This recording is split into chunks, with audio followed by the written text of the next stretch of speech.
tikati tembora Mr. Now Mr. Alliance is wacha the ruling family takazunguwa na Anondidawo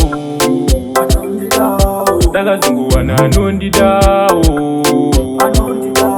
takazunguwa na Anondidawo mama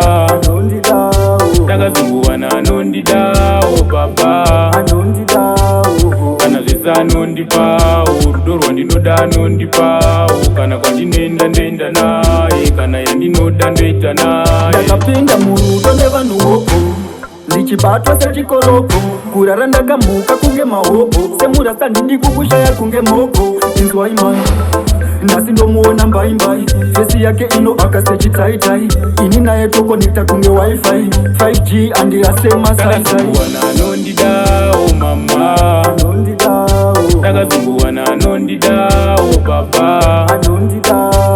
kana zvese anondipawo rudo rwandinoda anondipawo kana kwandinoenda ndoenda naye kana yandinoda ndoita naye umbata ndomupanya fanika shumu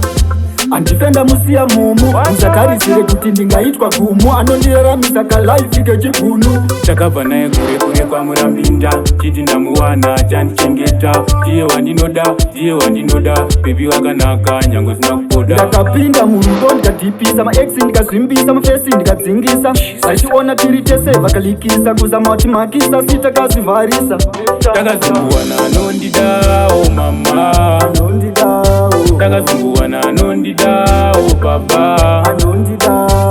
kana zvese anondipawo rudo rwandinoda anondipawo kana kwandinoenda ndoenda naye kana yandinoda ndoita naye ndakapinda murudo nevanhu hoko ndichibatwa sechikoroko kurara ndakamuka kunge mahopo semurasa ndidi kukushaya kunge moko inzwai mai nhasi ndomuona mbaimbai fesi yake inobaka sechitaitai ini naye tokonekta kunge wifi 5G andirasema saisai na Anondidawo mama takazunguwa na Anondidawo baba